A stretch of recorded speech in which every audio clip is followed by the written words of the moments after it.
ব্যারাকপুর শিল্পাঞ্চলে নজরকাড়া বিধানসভা জগদ্দলে এবারও তৃণমূলের হয়ে লড়ছেন সোমনাথ শ্যাম, আর তার বিরুদ্ধে বিজেপির হয়ে ময়দানে অবসরপ্রাপ্ত আইপিএস অফিসার রাজেশ কুমার। শুক্রবার তিনি ব্যারাকপুরের দাপুটে বিজেপি নেতা অর্জুন সিং এর বাসভবন মেঘনা মোড়ে আসেন। সেখানে জনসংযোগ করেন, স্থানীয় বিজেপি কর্মীদের সঙ্গে কথাও বলেন।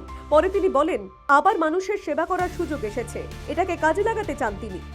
ডেফিনেটলি আমরা জনসেবার একটা সুযোগ আমি পেয়েছিলাম পুলিশ সার্ভিসে থাকাকালীন। 31 জানুয়ারি 2026-এ আমি পুলিশ সেবা থেকে আমি রিটায়ার হয়েছি।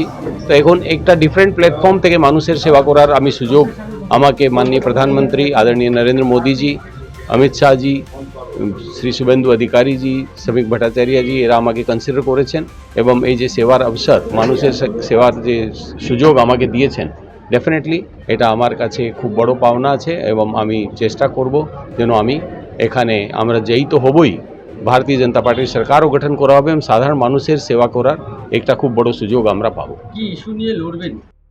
প্রাক্তন এই দুদে আইপিএস অফিসার এও বলেন, তিনি জানেন কিভাবে দুষ্কৃতিরাজ দমন করতে হয়, আইন শৃঙ্খলা বজায় রাখতে হয়। এটা তো আপনারা জানেন কি ক্রাইম ক্রিমিনাল অ্যাক্টিভিটিস যে আছে আমি খুব ভালো বুঝি একে কীভাবে দমন করা যাবে। যখন ভারতীয় জনতা পার্টির সরকার এখানে আসবে আপনি দেখবেন কি কীভাবে দি রুল অফ ল এখানে এস্টাবলিশ হবে। আনডাউটেডলি মানুষের আস্থা, ওদের আশীর্বাদ আমি পাবো, আর ওদের আশীর্বাদ নিয়ে আমরা জিতবো এবং তাদের শাসক দলের আনা বহিরাগত তত্ত্ব খারিজ করে নিজেকে বাংলার ভূমিপুত্র বলে দাবি করলেন তিনি। আমাদের ফোর ফাদার ওয়েস্ট বেঙ্গল থেকেই ছিলেন, তারপরে আমরা সময় অনুসার নর্থ ইন্ডিয়াতে ওরা শিফট হলো। আজকে আমি আবার এখানে এসেছি এবং আমার জন্মস্থলী অন্য জায়গা হতে পারে, কিন্তু আমার কর্মস্থলী লাস্ট 35 বছর তো আমি পশ্চিমবঙ্গেই আছি। আমার বাচ্চারা এখানে জন্ম নিয়েছে, এখানেই বড় হয়েছে। তো আমাদের তো সব কিছু, আগেও পশ্চিমবঙ্গাল ছিল, আজকেও আবার পশ্চিমবঙ্গাল আছে। এবং যারা এইসব কথা বলে তাদের ব্যাকগ্রাউন্ডও চেক করতে হবে কি ওরা কোথায় থেকে আছে না আছে। আপনারা ভালোভাবেই জানেন এটা কি তাদের কি ব্যাকগ্রাউন্ড আছে, ওরা কোথায় থেকে আছে। এইসব কথা বলার কোনো মাইনে নেই। মানুষের সেবা করা এটাই সুযোগ হতে হবে। আর বেঙ্গলি মানুষদের, আমি তো পশ্চিমবঙ্গ আমার কর্মভূমি, আমি তাদের আশীর্বাদেই আজ অব্দি সব কিছু পেয়েছি। আমি এই জিনিসটা আগেও পাবো এবং তাদের সেবা করার সুযোগ আমি পাবো।